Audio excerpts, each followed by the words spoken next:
What's up, A to Z Sports Live on a Tuesday, continuing to unpack the Titans' disastrous loss to the Denver Broncos in Denver, 20-12, the final score. Zach and I went through almost a full hour and a half of straight up Titans talk yesterday. So then Brian Callahan had his Monday press conference, and a lot was made, and that's what the topic of today is, about the rules confusion, the rules mishap, mistake, whatever you want to call it, on the Alec Iomanner elbow that will go down in infamy after this week. And we'll know, I think the overall theme today is what's the truth behind it, what happened, whose fault is it, and how Brian Callahan is honestly digging his own grave with Titans fans.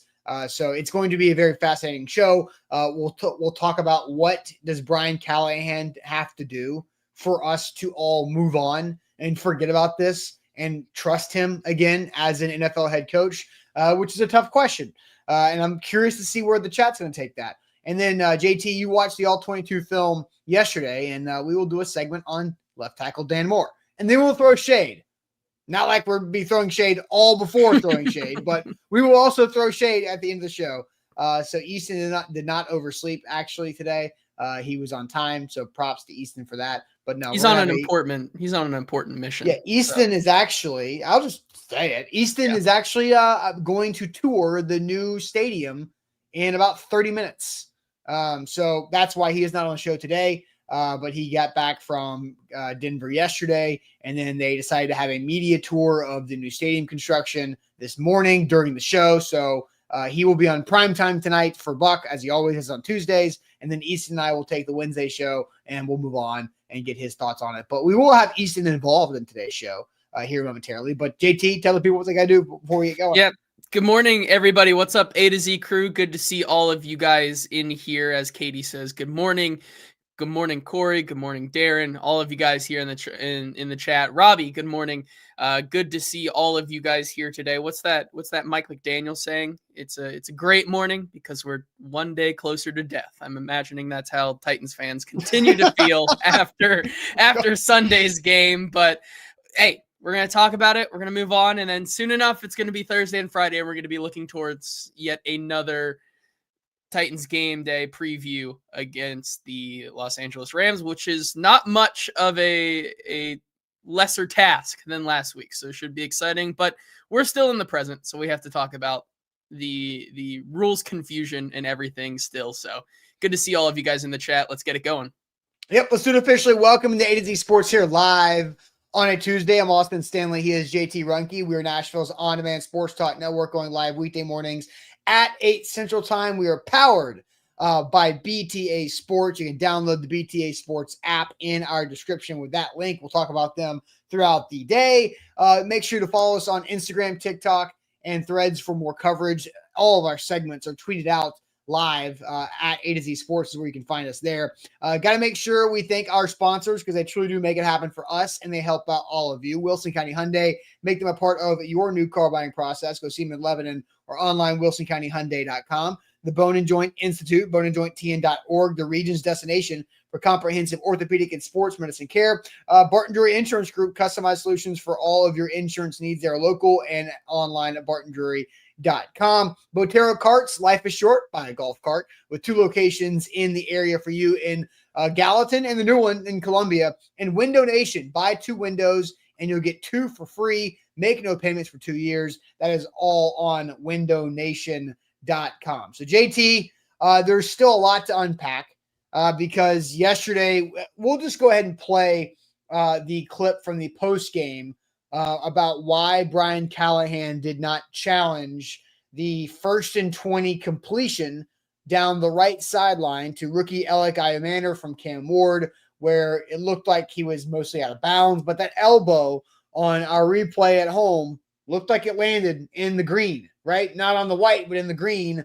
Why didn't he challenge that? Here was Brian Callahan post-game, just to remind everybody and reset the table here because we've got his follow-ups in 2 parts about this from his Monday presser. But here's the post-game answer. Is there a challenge on the Iomanner play where they moved out of bounds on the sideline? It looked like his elbow hit inbounds first on the play. Yeah, you got to get a foot inbounds too, which we didn't have a clean look at whether his foot was down as well. An elbow doesn't equal 2 feet, so his foot would have had to come down as well. We didn't have a clean look, so the call from upstairs was that it wasn't worth challenging.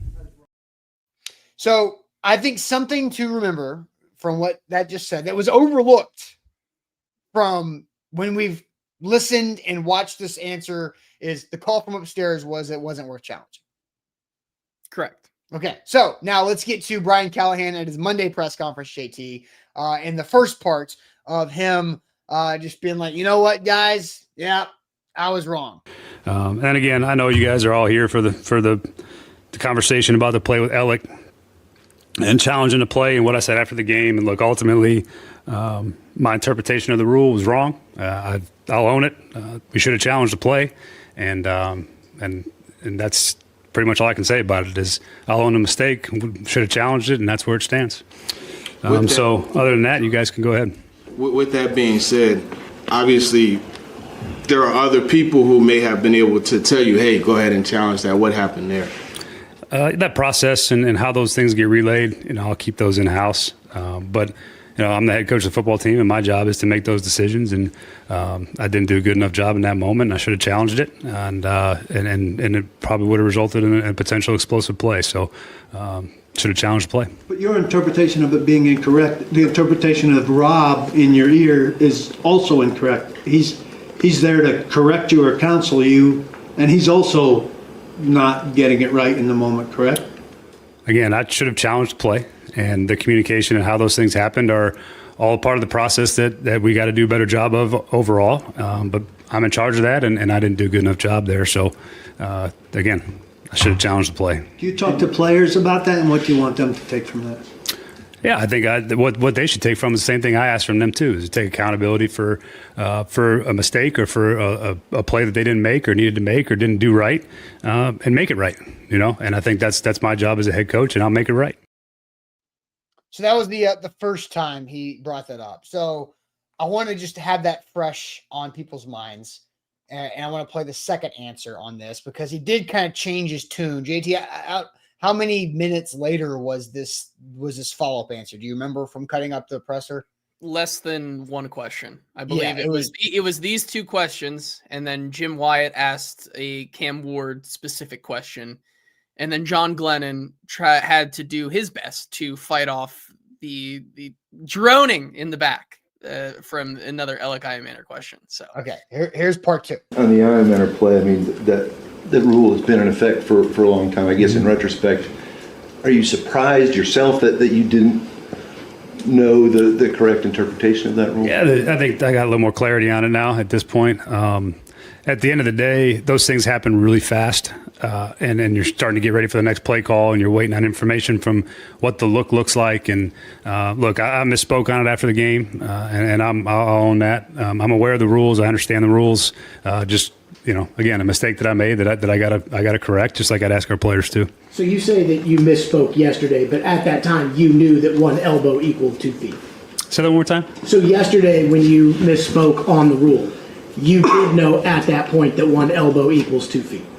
At that moment? Yes. Yeah, I think at the end of the game I was worried about a lot of the things that went wrong in the game, and the heat of the moment, the frustration of it after the game in the press conference, I think is, again, I misspoke. I'm well aware of the rule. I understand how it works. And the way that I articulated afterwards was incorrect. And, I understand the rules of this game pretty well. So Matt, earlier in the show, said Austin should own his mistake, saying, of course, Callie knows the rules. No, I was right. Brian Callahan knows the rules.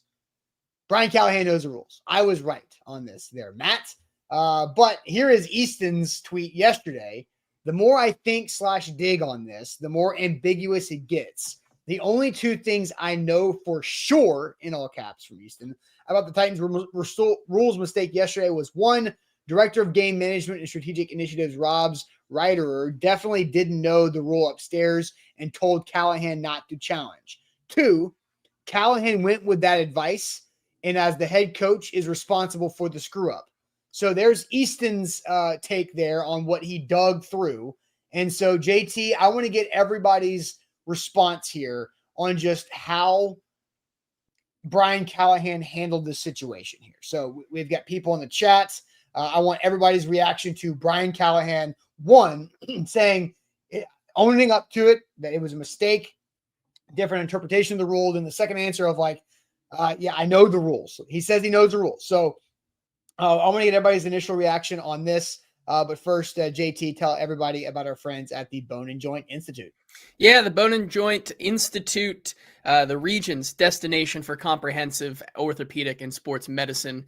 Whenever you get hurt in life, you have to know who to trust. The Bone and Joint Institute is located in Franklin with over a dozen specialists who can help you through any type of injury. They have a state-of-the-art rehab facility on campus to help your recovery. The Bone and Joint can do everything under one roof on that campus for your convenience. Clinic, testing, imaging, surgery, and rehab. To schedule an appointment, go to boneandjointtn.org. That is boneandjointtn.org.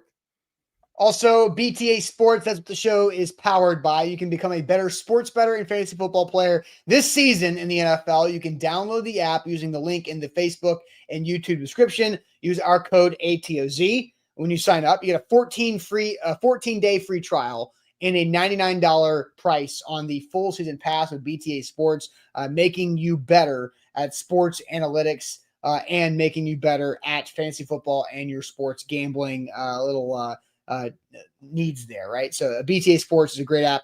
So far, we're just learning it and opening up the possibilities for that. All right, so JT, I will have you go through the chat. Initial reactions from the chat on Brian Callahan's mistake, his Sunday press conference, his Monday press conference, what Easton tweeted, and where we all now. We're putting all this into a blender and trying to find our initial reaction on where we're at with this head coach. Yeah, this is there's a lot of different answers in here. Malachi, this is fair. Like, we have no indication to not believe that like Brian Callahan still struggles in these situations, whether it be clock management, whether it be this. The aspect of having someone in the booth upstairs and Rob Ryder say it's not worth challenging, an elbow does not equal 2 feet. It's not worth challenging. Don't challenge it, as Brian Callahan's trying to get the next play call off, is probably not conducive to success and helping Brian Callahan change how he looks in these situations. Malachi says he should just be saying he should have challenged the play and he learned. Steven says he walked that statement back and said he knew the rule and he just misspoke.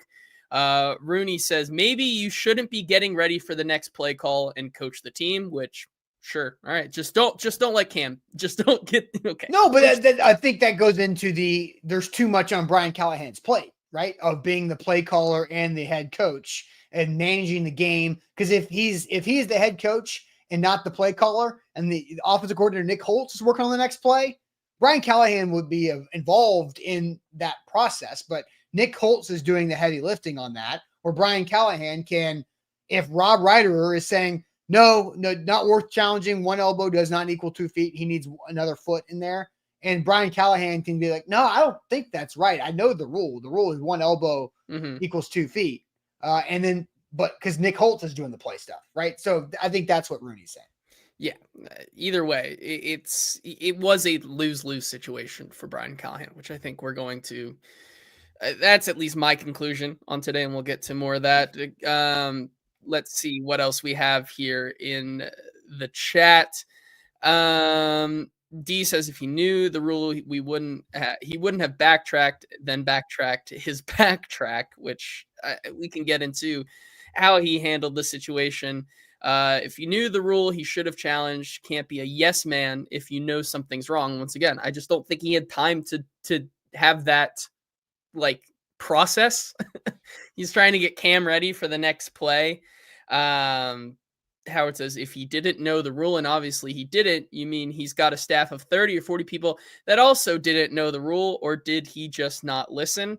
From what Easton reported, sounds like it's just one person up there who's in charge of that stuff and did not know the rule or had a different interpretation of the rule, as we're hearing. Anthony says, even if Callahan is protecting his guys, you are who you surround yourself with. So let's pause there. Okay. Well, I'll just add, Hello Lady says the casual fans know this rule. And says section 240, no, people knew the rule. Hooker knew immediately on the sideline. So I think that is where Brian Callahan knows the rule. Everything that I said yesterday is correct without me doing anything and doing any digging on that. It was accurate of he knows the rule. He is a NFL baby. He's been around the NFL and the game of football since the day he was born, with his father being Bill Callahan, and he knows the rule. But there's also the fire. There's kind of like the firestorm that's happening in this situation of everything's going on at once, and that is where Brian Callahan's lack of experience got him right. And so the title of the show today is the truth behind Brian Callahan's rule mistake and how he's digging his own grave with Titans fans. Because the reality is he knew the rule. The reality is Rob Reiterer in the booth, who was hired by Brian Callahan, whose job is to help assist with this. Just like I mentioned that John Stretch is who Mike Vrabel had and helped out Mike Vrabel in these moments. Rob Reiterer failed Brian Callahan. But Brian Callahan failed himself by how he approached the post-game press conference. All you have to say, and I will say this too, PR also failed Brian Callahan by not having him be prepped for that question and for the right way to answer that. Because if Brian Callahan was asked the question in the post-game press conference of why didn't you review the elbow play on 1st and 20, and Brian Callahan said, the booth, our guys in the booth just thought it wasn't something that we could win, and we knew we could not waste the time out there. If that was the answer, then we're not doing this, because nobody's questioning Brian Callahan's rules knowledge. Nobody's questioning anything. We're just saying, it was a fast situation. We didn't think that we would win the review, which is fair because everybody watching the game thought Gunnar Helm caught that ball on the first drive of the game, and then they came back from commercial break and said it was incomplete. So who knows what the hell a catch is in the NFL over the last decade. But Brian Callahan screwed up in his post-game press conference. PR screwed up by not having Brian Callahan prep for that. And Rob Reiterer screwed up by not knowing the rule and giving bad information to the head coach. So all of that comes to Brian Callahan because he is the one who is digging his own grave. Because Brian Callahan is up there owning it. He's saying it. It's his fault. He's not mentioning Rob Reiterer by name. The only reason why anybody here today knows Rob Reiterer's name is because Easton tweeted this. Director of Game Management, Strategic Initiatives, Rob Reiterer definitely didn't know the rule upstairs and told Callahan not to challenge. That's the only reason why we know who that guy is. Yeah, right and also because Paul, in his follow-up question, kind of also said it. And I agree. Like, it is a lose-lose situation, and it can only get worse for Brian Callahan because he's not going to go out there and he's not going to throw his guys under the bus. And I think that's like, I think Brian Callahan is a smart guy. I think he knows, like you said, he's an NFL baby. He's been around the game for a very, very, very long time, basically since he was born, with his dad being in the league for as long as he has been. I think that you look at this answer and you say, why is he convoluting himself so much? Because if it's your mistake, like how to carry yourself.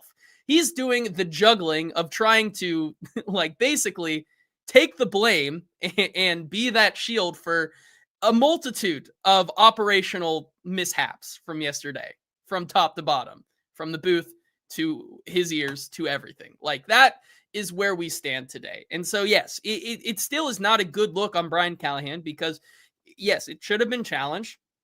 And yes, even though that game, there were so many things to take away from that game, and I'm sure Brian Callahan had just come out of the locker room and had a lot of things to say to his players after that game, and immediately, like, with this question being, I'm sure, like, when he gets into that room and is asked that question, he is repeating what Rob said to him in his ear, right? Mm-hmm. Don't challenge. Elbow doesn't equal 2 feet. Because every NFL coach has that person in their ear. Yes, correct. Every NFL coach. And that is how it works. Because And I do want to just clear this up because I had there are two comments in here. Someone said that I sounded super dumb because the next play was a punt. No, it wasn't. It was first down. It was first and 20. It was first and 20. So yes, Brian Callahan had to focus on trying to once again get this team to get closer from beyond the sticks with Cam Ward in a game where it just kept slipping away from them. So. Joe says too much cope going on. This is not cope. We're trying and I also, saw this comment. People were like, well, why, how do we know that Brian Callahan knows the rules? Because Easton talked to 3 people yesterday, independent of one another, that said, yeah, Brian knows the rules.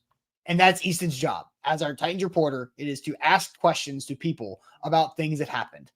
And so Brian Callahan knows the rule. He knows the rule. The person that Brian Callahan hired failed him in that moment. And Brian Callahan then made it worse by saying the wrong thing in a post-game press conference.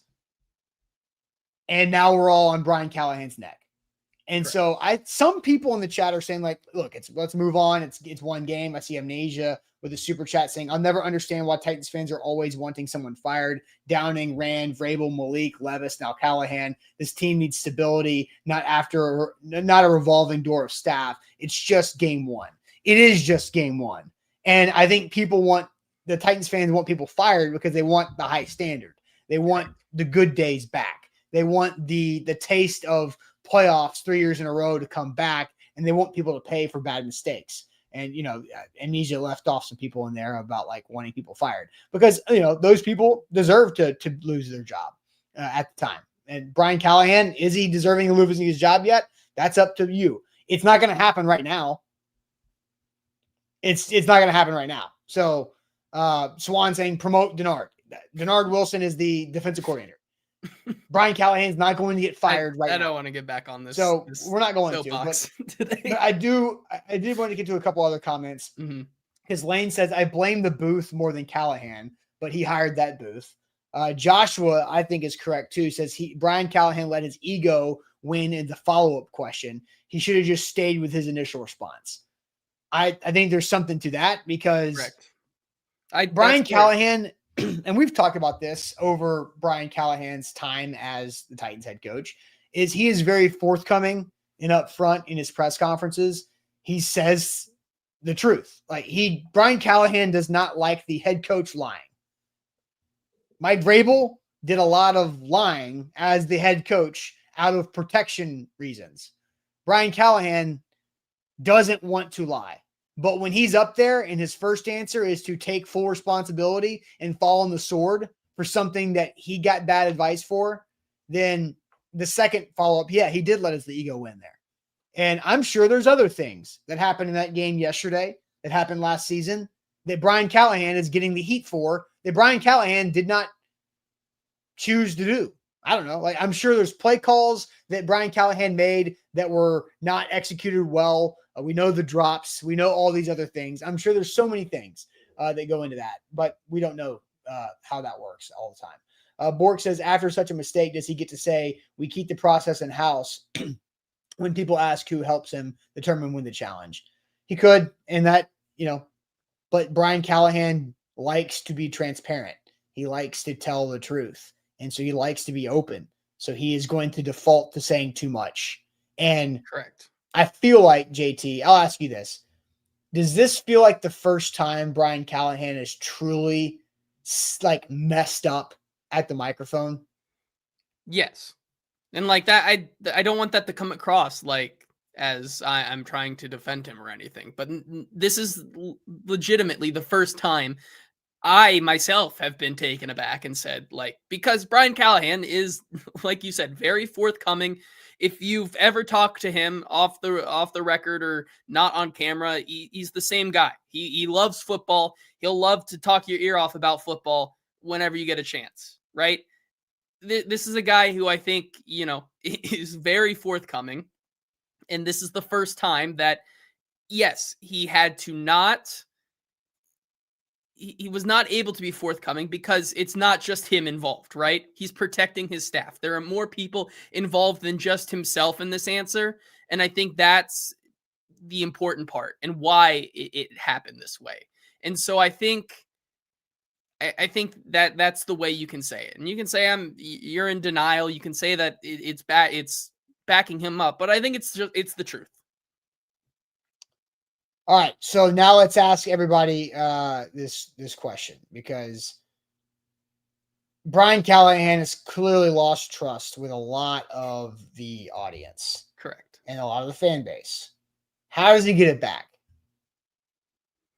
How does he get it back? So what does Brian Callahan have to do to regain your trust after this elbow rule mishap? So what does Brian Callahan have to do to regain the trust for this elbow rule mishap? As I see Jerry just as fire Coach Callahan. So, and people just gonna say win. Let's be more specific, please. Win games, not specific enough. That is as vague as hell. Because technically he won games last year. 3 of them. That's plural, right? Let's be a little bit more specific with what you need to see from Brian Callahan in order for you to move on from this. Yes, but like also Michael here in the comments, win some games and we won't give a blank. Like it's kind of how the no, yeah, but I want to quantify something. Correct. I want to have something tangible that I can say, okay, if he does this, then you will move on from this, and hold everybody accountable. If Brian Callahan hits your own personal mark of forgetting about this mistake, then great. But if he doesn't, then okay. But I want to know what that is from everybody. So make sure you have that in the chat. But real quick, do want to tell everybody about our great partners in Barton Drury Insurance Group, customized solutions for all of your insurance needs. BartonDrury.com is their website. They help Zach and I a lot when it comes to the insurance policies we need for our company, whether it's helping out our employees with employee benefits, whether it's our workers' comp policy, and making sure that we're up to date on all the different people that we're hiring across the country. Every time we hire somebody from a new state, we have to update that workers' comp policy for those states' rules because of all this stuff. And I have no idea what that means. Like, it is so above my head, but that's why we have our great team at the Barton Drury Insurance Group, and they can help you out as well, whether it's an individual family policy, maybe you're also an employer as well, when it comes to rental, home, auto, umbrella, 401k planning, all these different things. And we're doing something different here during football season. If you, as an A to Z viewer, call Barton Drury at that phone number on the screen, 615-806-1265. That's 615-806-1265. If you call them and just inquire about an insurance policy, then you will be entered to win a Cam Ward jersey or a Titans jersey of your choice from A to Z Sports. So all you got to do is call. Say, hey, I heard you guys on A to Z. I would like to find out if you can save me money on XYZ policy. And they will go work to save you money on your policies. And then you enter to win a Titans jersey of your choice with Barton Drury. Once again, 615-806-1265. You got to call them. Tell them you heard them on A to Z, and we'll facilitate that random giveaway every month here throughout the season. All right, JT. Yeah, also got to give a big shout out to our title sponsor, BTA Sports here. Use code A to Z when you download the BTA Sports app to get the full season pass for $99 plus a 14-day free trial. Only available through September. Use the link in our show description or right below that title on the Facebook show description. BTA, better for bettors. They helped me in a very hard week one. Week one is always the hardest week to bet games, but they helped me out there. They had the analytics to back up a Colts whooping of the Miami Dolphins this past weekend, and I decided to follow them up and take them at their spread, and they end up paying dividends on that one. So they have once again, they're not with the sports book. They're here for us. They're here to help us make smarter bets. And BTA, once again, sign up, 14-day free trial, and you'll make your money back pretty quick. All right, JT, we asked the question, what does Brian Callahan have to do to regain your trust after the elbow rule mishap? So there's a lot of comments. I'll have you sift through them, and then we'll continue this conversation about the head coach. So what are you seeing from the chat so far?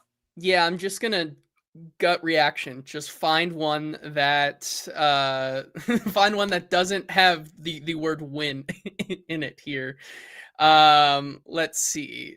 Timmy, once again, he doesn't Denard to head coach and hire a play caller. Good luck with that. Zion says, stop calling plays like a Pop Warner team. This is an interesting conversation, maybe for a different day, about the play calling. Scott Weaver says, play a clean game and show improvement. Let's see. Steve says, this is not just about this one problem. He's bad as a play caller. He has no control of the locker room.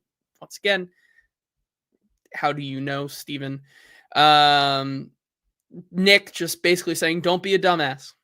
Clean up the penalties. Things like that. Let's see if we keep going past here. Maybe Joshua, he needs to hire a more veteran proven presence to be in his ear in the booth. Darius says, manage the game and call good in situations. Let's see what else we have here. Darren says, I think this is a big one. Play mistake free, because we also can come back to the idea that this team that focused so much on the sins, the self-inflicted negatives of a football game in terms of penalties, almost had more penalty yards than actual all-purpose yards. So I think that's a very interesting one. Like, I think that's a fair one. But it's a lot of just win games is what the sentiment is here. Yeah. Okay. James Terrell says, new better play calls to get your wide receiver to catch balls. Because like, I think that was a sarcastic comment, but okay. It is so frustrating because I think there's so many mistakes, because I said my answer for the biggest reason why the Titans lost yesterday was because of the sins of everybody, the self-inflicted negatives of the entire team, not just Brian Callahan. Brian Callahan had two blunders, right? One was the philosophy of not just running the clock out before halftime and taking the lead into half. And two was the Alec Manor elbow non-challenge and the rule mistake that followed, right? But, there's so many mistakes that you can look at. Calvin Ridley dropping two passes. One of them I'm not counting as a drop. I think we all should understand that. But he did drop. Go back to that one, and the one that was a hospital ball. Yeah, do you agree with me? Yeah, I think in my all 22 review I said Cam Ward threw that ball in such a way that Calvin Ridley had a good chance of ending up in a NFL's biggest hits compilation at the end of that one. And so I want people to know, in the post-game show, I had a former NFL player text me about it. Easton said he and Teron agree with me on that. Ramon Foster talked about it on the Zone yesterday. Now JT's on board. So yeah, the hospital ball from Cam Ward to Calvin Ridley. So we can all forget that one. But he did drop a couple other correct. Easy should have been not like there were two that were just in the middle of the field that went through his hands. Yeah, just not acceptable. Another one is that if whoever the hell was, I think I know the answer to this, but I don't know for sure, so I'm not gonna say it. But if one of those three players at the top of the screen did the right thing and was the pass catcher in this, that's a pretty big play. So there's a sin, and that was right before halftime, that we wouldn't have been bitching about Brian Callahan's dumb decision to not run the clock out if they had the ball at the 30-yard line after that screen to either Calvin or Chig or whoever the third person is. I can't tell, but I know two of those are Calvin or Chig. So there's so many Jeffrey Simmons penalties that gave up two first downs and continued the life. I mean, there's a lot of things that went into this game. Like if the passes that were dropped were caught, Brian Callahan doesn't look as bad because they probably have like another 80 to 100 yards of offense. Yeah. So it's like, I don't know. And who knows how that changes. So it's just like a crazy thing. So here's my question, or here's my answer to the question and a question to you. If the Titans beat the Rams Sunday, I'm over it. I don't care. So, do you think, in chat, you can answer this, if the Titans beat the Rams Sunday, they're probably an underdog? I don't know. I think they're. I haven't looked at it yet. When I checked the line on Sunday, it was 5.5. Okay. So if the Titans beat the Rams, are you over this nonsense? Are you over the elbow stuff? Are you asking me specifically? I'm asking you in the chat. I'm saying, win the next game. I mean, I'm already over it. I'm looking forward to next week already. So like, it's not in my mind too much. But yeah, I think if you get a win at home and Cam Ward can build on what he did last week with operationally, even if like, once again, I kind of alluded to this at the beginning of the show. This is like, it seems like we've lost the foresight of what we had in the offseason, in which we said this 2-game stretch to start the season may be the hardest stretch of their entire schedule. Mm-hmm. Like, once again, I mean, you saw what the Rams did to the division rival Houston Texans on Sunday. Kept them to 9 points. CJ Stroud and company did not look particularly good. Like, maybe that's my answer. Like, if you neither did the Rams offense. Correct. And like, maybe the clone of Matthew Stafford will come into Nissan Stadium and look different. But like, even Jason says the stadium will be half full of Rams fans. No, well, yeah, I mean, half of Nashville is already from Los Angeles, so like, yeah, but they don't give a damn about the Rams. They don't care about the Rams. LA does not care about the Rams. I don't think they have enough fans to travel to have. There is no way the Rams have 30,000 fans in their fan base willing to travel to anywhere. So probably fair. And so Saruka and it's Cam's first game, like that. Yeah. Like, at Nissan. Saruka says, Austin, you just said to not answer win. No, I said to not just vaguely say the one word win. I was specific. If they beat the Rams, Saruka. And so the answers from the chat, no from Corey, yes from Rooney. If it says Corey, C. Rich just says yes. It ain't happening, says Timothy. So again, I'm scrolling through. Jason just says yup. Jonathan says hell yeah. Jay says no. Cashville says he's over it now. TJ says that they're over it now. I saw a couple others that were over it now. Connor says yes. Winning cures all. Bonus points if Callie, if he wins a challenge on Sunday. He won a challenge last Sunday, guys. Like, wake up. Pay attention. Stop being so selective. My God. He won the 4th down challenge where the 3rd down spot challenge where Tavondre Sweat blew up the QB sneak to get the ball back. Yes. C. Rich adds more. Yes. There's no guarantee that even overturn it. So win. Yeah. But I'm talking about now. Yeah. Kyle's also over it. On to the next week, says Cashville. Nick says we get over it, but we don't forget. That means you didn't get over it. And there's a lot of comments in here that's like, the play calling is suspect. Like, I see one, I just saw one. Let me scroll back up here and see if I can find it. Nick says he's more upset about play calling than the elbow review. Like, I think the play calling for at least the first half and half of the third after reviewing the film was like pretty good.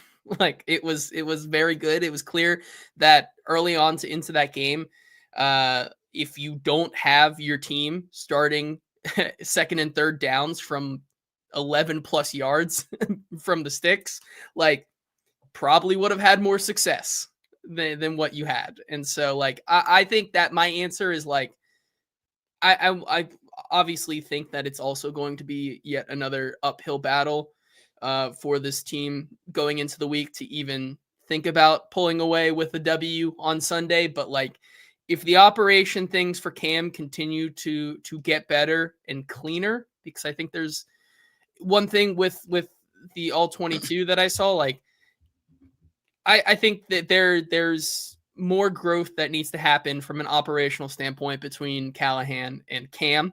from what they're calling at the line of scrimmage and things like that. And that's once again another topic for another day. But if they can clean that up, if they can look maybe just operationally more efficient against yet another tricky defense, like I think once again, I'm already over it, but like that's going to help a lot of people. Yeah, and I think it's and like also just get. I think also a lot of fans are very like the word is antsy, like maybe irritated that Cam Ward has not thrown a touchdown pass yet. Like I think that also weighs in a lot of people's minds. So like maybe just do that, Callahan, and like they'll forgive you a little bit.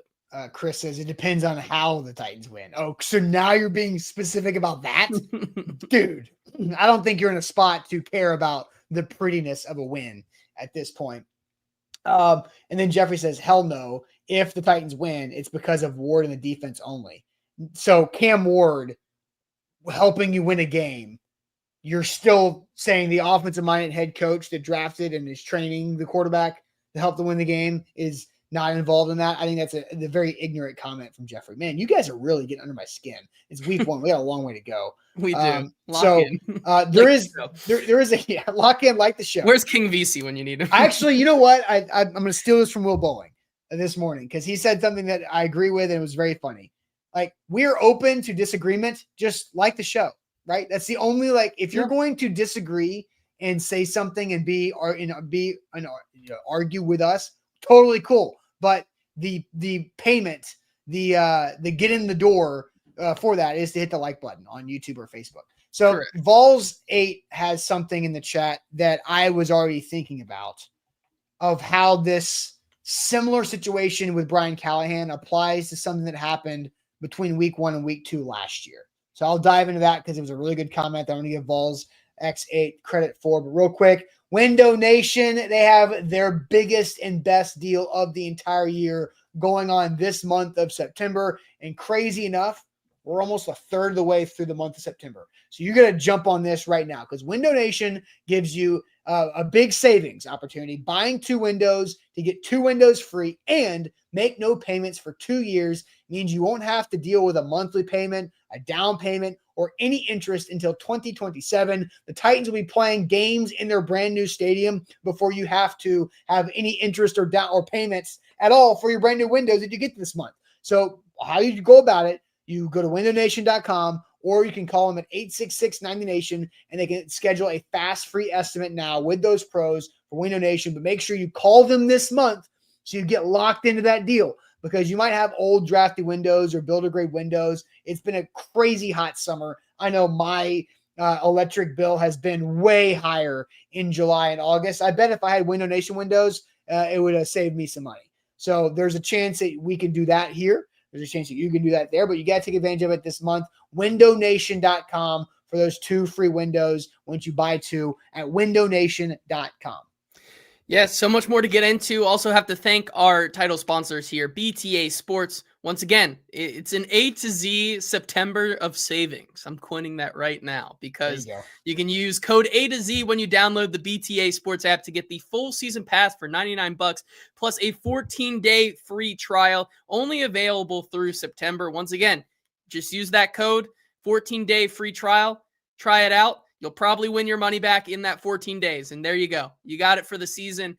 Once again, where insight meets instincts, BTA is working for us, not for the books, helping you make smarter bets. If you want to bet smarter this season, BTA gives you the edge with machine learning models that helped me out quite a bit in week 1 and will continue to do so for the rest of the season. Thanks to the guys over at BTA Sports. All righty. So I wanted to get to this comment here from Vols X8 on the show because he says, Austin, you will only be over it until something dumb happens again. Then the conversation will be, quote, how did something like this happen again? So here's the connection that I had already kind of made in my brain. I was just trying to feel when do I talk about it this week because we've got many, many more shows to go before the Rams game, right? Will Levis was in this spot that Brian Callahan is in last year. Week 1, Will Levis dramatically threw away the game, right? 3 turnovers against the Bears. The Titans had a 17-0 lead at halftime. They scored 0 points in the second half, and they lost 24-17. Week 2, Will Levis comes in. The Titans have a winnable game against the Jets. They have the halftime lead, I believe, or at least it was tied at the very least. And then Will Levis again has 3 turnovers in that game. That was when he did the fumble dive Spider-Man meme fumble to Tajay Spears in the red zone to take 3 points away. That led to Brian Callahan's "What the bleep are you doing?" on the sideline. And he did it again. And so Brian Callahan can't do it again. He has his one. Everybody gets one. That's what Spider-Man says on Family Guy. But here it is. He had his one. You cannot mishandle something process-oriented like this again. You're going to call a bad play. You're going to call the wrong play one time. You're going to be too aggressive. You're going to make a mistake. But you cannot have a process-driven blunder like this again. Just like Will Levis could not have a freak-out panic, throw the ball to the wrong person again, back-to-back weeks. So you got to – if the Titans beat the Rams on Sunday, which I think it's a winnable game, that the Titans defense played well enough to make me feel confident that they can win early in the season while this defense is healthy. So that's the thing that I'm looking at is Brian Callahan knows exactly what Will Levis did last year. He has to put himself in those shoes and understand the magnitude on this week 2 game because of the week 1 mistakes. Correct. I agree. And I think that once again, it's preaching patience. It's a trust the process thing. We're learning as we go. And I know it sucks, but like, I agree that like we can be as patient as we possibly can, but there's a certain patience. There is offensive miscues that we can be patient about. There are operational things with Cam and Brian Callahan in this offense that we can be patient about. Things that we can't be patient about are people on staff not knowing rules and costing the team big plays. Like, I think that's fair. I do think that I'm with you. It's like at this point, like those type of things need to stop happening because we're still going to have to be patient with this offense and with this team to see them fully click if we want to see where they can get to by the end of the season. But there are some things that fans and media and analysts alike, you just can't have. And that's not part of being patient. And I think that's exactly kind of where I'm at. Garrett says, so what happens if he does next week?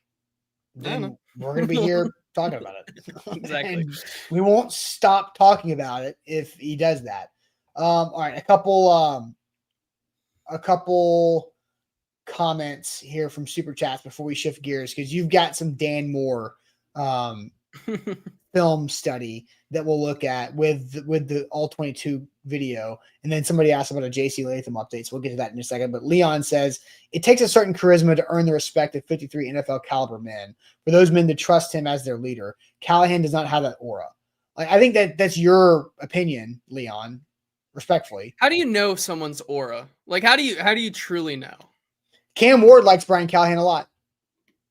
So Cam Ward oozes aura, right? Like, apparently, Cam Ward can walk on a Titans on a field, either at Nissan or anywhere in the preseason, and everybody thinks that this dude has the most aura. I don't understand, but yeah, I mean, it's a feel thing, right? That's what it is. Aura is hard to, but like if Cam Ward, who, like I said, oozes aura, likes Brian Callahan, so okay. I think Brian Callahan, as of right now, does have the respect of the team.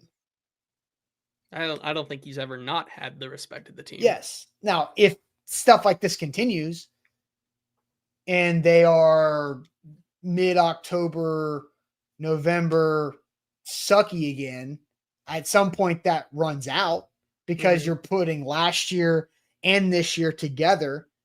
But right now, Brian Callahan has always had the respect of the team. The team likes him. The team respects him. They bought into his offseason program of the sins and the competing for points and the team thing. They bought into that. Like he got 91 people, Leon, to act like kids at a summer camp competing over everything. Like, think about that. Mm-hmm. Competing over everything. Every point mattered to these guys in the summer. I think that means something. So there's that super chat.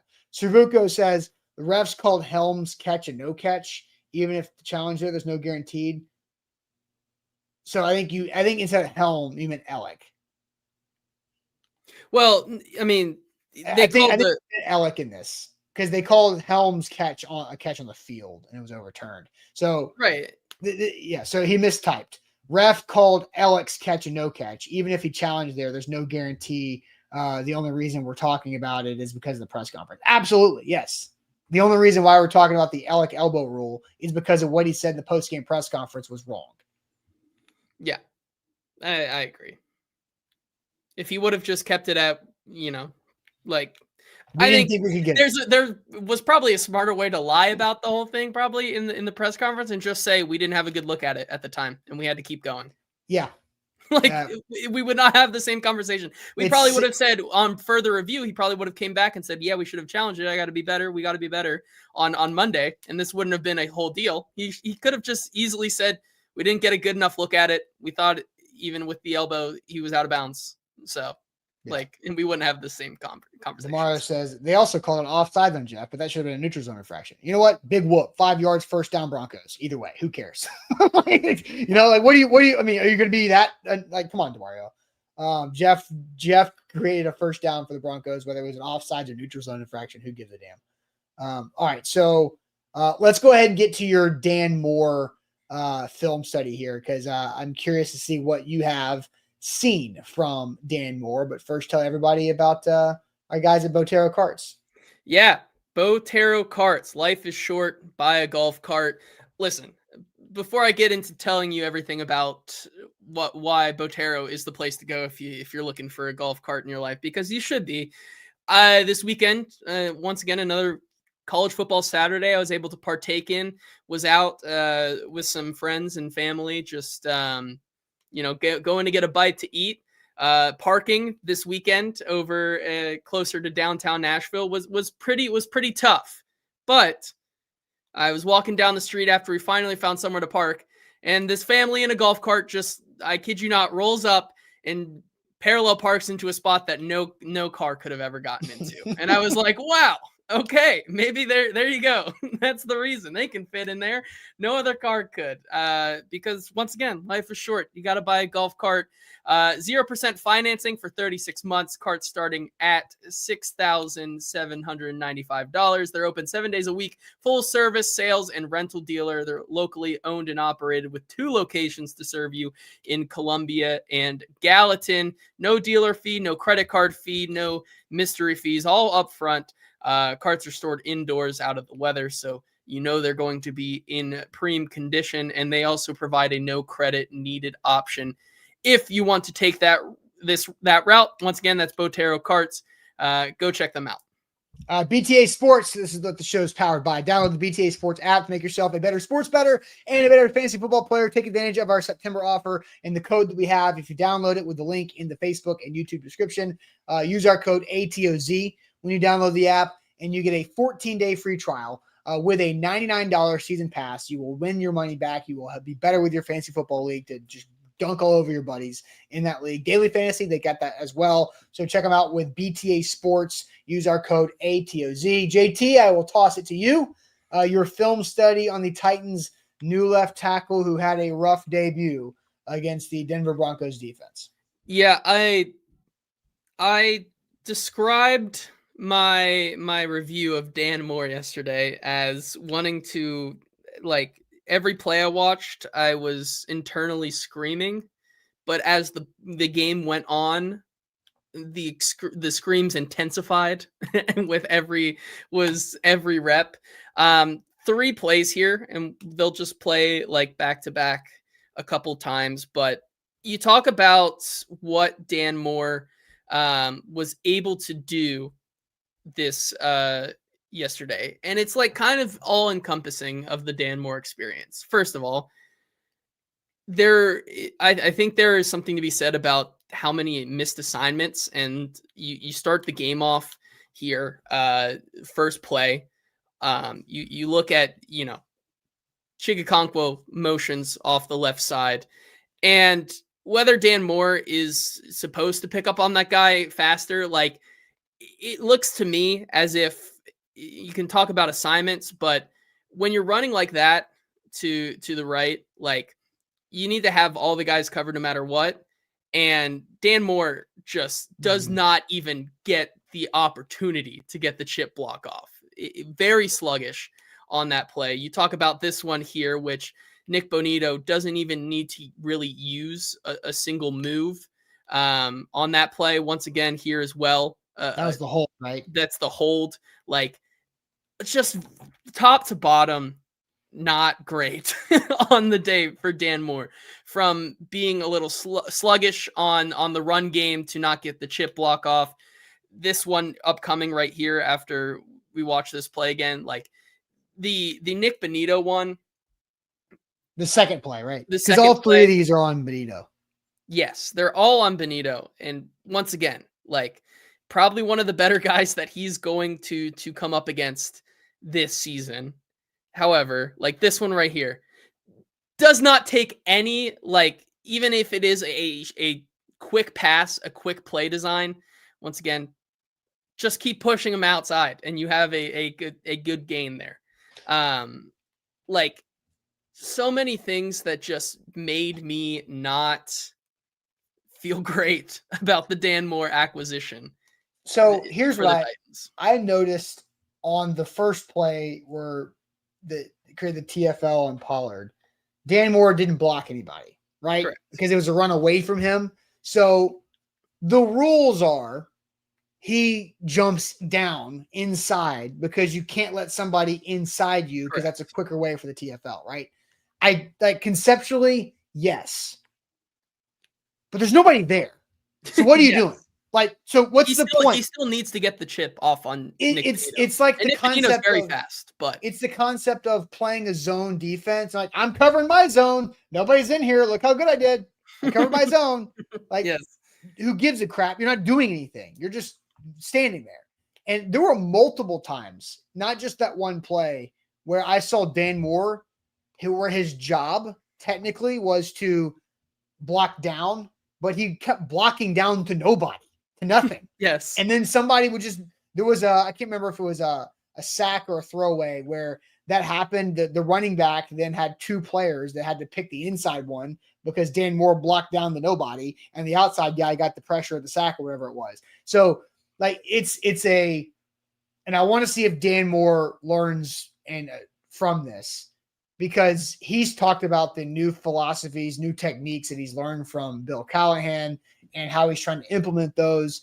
I talked to Ramon Foster about like how tough it is to try to change things like that and then how to apply it in a game setting. And it takes time because it feels like you're putting your shoes on differently or on the wrong foot or whatever at first, and it feels awkward. Like, you just have to know how to play football, man. Like, don't block nobody. Go look for work. That's the offensive lineman's rule. Go look for work. You're not doing anybody any help by touching nothing. Now, don't abandon completely the rest of your teammates, but and make sure that there's no like delayed blitz. I get all that stuff, but there was nobody in that first play. There was nobody. Oh, that's the wrong graphic there. I clicked that, but there was nobody in the second level that was a true threat to that run away. You know, Correct. Like, it was a run to the complete opposite side. Nobody in the second level was a threat on a delayed rush. Mm-hmm. And but they're 15. and it's just one example, but there were I could have done like a 15 play cut up thread on Dan Moore. It's just it was very tough. It was, and once again, this is one of the toughest matchups he's going to have. It's his first game in the Bill Callahan scheme / technique masterclass school, whatever you want to call it. I don't know if you can call it a masterclass school anymore, but like, this was a problem last year for a lot of guys. Lloyd Cushenberry, like, struggled to acclimate to that. Peter Skoronski struggled to acclimate to that. JC Latham, a rookie, struggled to acclimate to that. Like, a lot of guys struggled to acclimate to Bill Callahan's way of wanting to operate the offensive line. And there was a lot of shades of that mixed in with just, I mean, you go back to that second play there, and I wish we could like sift through it, but like you saw just how simple Nick Bonito was able to get past Dan Moore on a couple of those, right? Like, and I get it was a quick throw, like probably wouldn't have affected the play too much, but like even just that half a second of more time for Cam in the pocket is going to be pivotal for him in this season as a rookie. So yeah, and I think at some point, Bill Callahan has to quit being, Bill Callahan's stubbornness, and has to coach to what his players can execute. yeah, I can't, and I'm not, again, I don't want to assume that Bill Callahan is doing this, but my overall philosophy on coaching is you have to coach to what your players can execute. If you're not, then you're a bad coach. You might be a smart coach, but then you're a bad coach because you can't get the players to execute that. You're not out there. Like if you're I coached a seventh, eighth grade basketball team one year. I'm not trying to run the freaking Princeton motion offense for those guys. And it is a rec league, right? Like what is going to work for this? Like, don't just run all these different crazy motions that have option A, B, C, D, and E, and have them have, I got point guards going to read all this stuff. No, just coach what they can do. Just set up a couple pick and rolls, a pick and pop option, and get a guy to box out and rebound. Boom, done. Like, so Bill Callahan, do something different if Dan Moore can't execute all that stuff. Yeah, I will say though, Brandon brings up the one thing that Bill Callahan continues to look like a genius on is the run design, the run scheme as the I believe he still has the title also of run game coordinator for the Titans. Dude cooks every single week with his run game design. If he can get his guys to execute the way that they need to. And I think this was also last year. Like, I remember going back and saying, like, it's here. Like, the scheme is here. You just don't have the players to execute. Now you have the players, apparently, that, like, you need to execute. But, like, if you get those guys firing on all cylinders, this could be the best running offense in the league. Like, that's how good some of the designs are. Because Tony had success early. Like, they that's did. A whole nother conversation as well. Like, taking him out when they do is I mean, well, all right, let's move on. We've been on for an hour and 2 minutes, but now it's time to throw shade. Okay, so if you've got shade to throw in the chat, we can officially throw shade. If you guys can try to have not Titans related shade, because we've been doing that now. Nice. JT, we had an hour-long post-game show. I went almost an hour and a half with Zach yesterday. I'm on like 3.5 hours of talking about this damn game. So if we could just peel away with our shades and go non-Titans with that would be wonderful for me. Okay, here we go.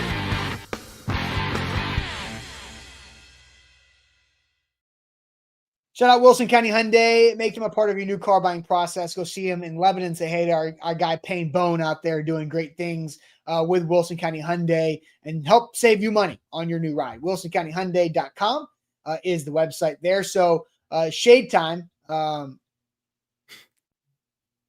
Rashad, shade on Austin for literally getting Big Jeff. I don't know what the hell that means. For hating Big Jeff, apparently. For hating Big Jeff. Oh, shade on Austin for hating Big Jeff. I mean, I don't know. I think your analysis on Big Jeff has been pretty rational. So. Yeah, the captain, the 5-time captain of the defense, keeps doing dumb stuff to hurt the team every year. It's year 7. Year seven. Big Jeff is out here doing dumb stuff to hurt the team. What are you talking about? Yeah. I don't hate on Big Jeff. I'm holding him accountable because nobody else is, apparently. He can say all the things he wants to in the postgame. He said, I got to stop that. Like, yeah, you said that 3 years ago. You got to stop that. Come on. Like, Taylor Lewan got a lot of hate from you guys, but I'll say one thing about Taylor Lewan. He fixed his personal foul problems. Now, it took him being over dramatic and running 50 yards away from the fight, sitting on his butt to do it, but he did it. He fixed it. Jeff, do something, man. You got to stop killing your team and giving up free first downs. So I'll throw shade back on Rashad. I like this one from Jason. Shade on my Yorkie for throwing up in my bed this morning. Woof. Happy Tuesday, Jason. I hope you are able to bounce back from that. Yeah. Oh man. Let's see. Other shade we can look at here. Swan just says Austin loves Callahan. I don't. I think I'm trying to be rational in all of this. So Silly Austin. I mean, I don't have a relationship with Brian Callahan. I don't cover the team like I used to. I don't hate Brian Callahan. I don't love Brian Callahan. I would like to see this team have some continuity because they're not going to win if they keep changing things over and over and over every year. Correct. Go ahead. Keep going. Through Yeah, Matt says throwing shade at the JJ McCarthy haters. Lots of walkbacks today. Dude just wins. Lots of walkbacks from halftime on. The amount of tweets I saw last night of people saying like JJ McCarthy is like the worst quarterback they've ever laid eyes on, to then 45 to an hour and a half later, like having to walk that back. Very, very funny last night. A couple other ones like Chris, shade on the Dolphins for making the Colts look good. I think that's more just like shade on the Dolphins for not innovating anymore. The entire league basically has them figured out, apparently. Isaac says shade on the Bears choking. That's fair one as well. Let's see what else. Coach Will says, I got shade. The VP in the office makes coffee but refuses to turn the burner, I'm assuming, off. Literally does it every time he makes coffee. I've been there. It starts to burn, and then your entire workplace or whatever smells like burnt coffee and smoke. It's tough. It's tough. Yep. Let's see what else we have. Ryan, shade on people who sit at the same weight machine at the gym for 10 minutes on the phone. Yes. Great shade, Ryan. That's a good one. I don't go to the gym anymore because I can't. I quit playing pickup basketball, JT, because I was tired of people. I was tired of the way people act, and like I could not find a flowing pickup game process to go get in where I wanted to get in. Mm-hmm. It just was nonsense, and so I just retired from pickup basketball. There's the kings of the YMCA courts are out here and take blood, man. Oh, now this is years ago when if I went to the Brentwood Y, knows how to play pickup. They know how to run that stuff. Mm-hmm. But I was not close enough to. Still, maybe not, but I don't have time anymore. But yeah, it's tough. I think that's a fair one, though. Let's see. Dimitri says shade on ESPN for not having Georgia, Tennessee in prime time. Your thoughts? It's on ABC. Is it an afternoon game? Is it like 2:30? 2:30 Central, which Demetrius, I think that is the best viewing window. Typically, that is the window of college football that gets the highest viewership. I agree. And they have there's always some good Saturday night games, and I lose interest. I'm exhausted. I'm like, I've watched a million games already. Like, I can't, I'm overstimulated. But no, and plus they've got their ESPN/ABC's number one broadcast team that I can't stand. Because I think Chris Fowler and Kirk Herbstreit have completely nailed it in. Holly Rose, great, but she's on the sidelines. But so they have their number one broadcast team calling the Tennessee Georgia game in their number one television slot for the most part in a 3:30. So I'm fine with that. Any other ones, or do you have a shade? Yeah, I mean, Brian says shade on both of y'all for saying we need to keep this head coach. I mean, sure, it's just week one, man. Like, yeah. Are you still listen, heat check. Are you still going with Brian Callahan gets 3 more seasons, then he gets fired again before week 7? I still believe Brian Callahan is more likely. Again, I'm not saying he will get 2027. He is more likely to get 2027 season than fired this season. Yeah, I think I'm still with you. Because it's all about Cam Ward. It's about the big picture, and you got to make sure you don't screw that up. Bill Ray says shade on the 104.5 app for blacking out the Titans game every Sunday. That is not a 104.5 app issue. That is an NFL law. So there you go. That's the NFL for you. And Jeff, shade on AP voters. Absolutely. AP voters, not all of them, some of them are not not ready for that role. And it's a hard job. I would never want to be an AP voter. I think I should be an AP voter. You should not. I think my limited knowledge would probably get more results. Like, did someone say Florida is still higher than USF? I don't know. No, a couple people. It's because the AP, they have like, I think it's 50 people vote, and they're assigned by college association and geographics. And so they release the individual on Reddit, all the individual AP ballots get released, and it shows where people have teams individually. There was a person that covers USC out west, and she had Florida ahead of USF still. And there was something else egregious with it too. I can't remember. And she's a new AP voter this year. It's an impossible job because you have to make sure to watch every game or have something about every game to know what to do. And so I would never want that. Sure. Well, do you have your shade? I just saw this. This kind of works. ESPN notification. Dolphins wide receiver Tyreek Hill accused of domestic violence by his estranged wife, according to court filings obtained by TMZ. Another a day that ends in Y in a Tyreek Hill domestic dispute. Just get it together, man. Swan says shade on agreeable JT. Don't be agreeable, JT. Okay. Cool. What's your shade? My shade is on Easton Freeze. He struck out in slow pitch softball last night, which that's tough. But the girl that was pitching was like throwing meatballs and in slow pitch softball, and he still just whiffed. So like nobody else was struggling with the pitcher. Well, back and forth, I think so. But like he was the only one that struck out of everyone. That's tough. So you guys say is it 2 strikes? Yes. Okay. Yeah. I mean, you could also say that I would be willing to bet that the Tennessee Titans this past Sunday played better than our rec league softball team for last night. So like that's where we are. But Edward, when he literally says Easton froze, yes, he froze. He froze. Yes. Shade on him. Just hit the ball. C-ball hit the ball. So. Nick says can't spell Easton without a K. That's good. That's really funny. So that's my shade. That's tough, man. You just can't. It's one of those things you just can't do. You cannot.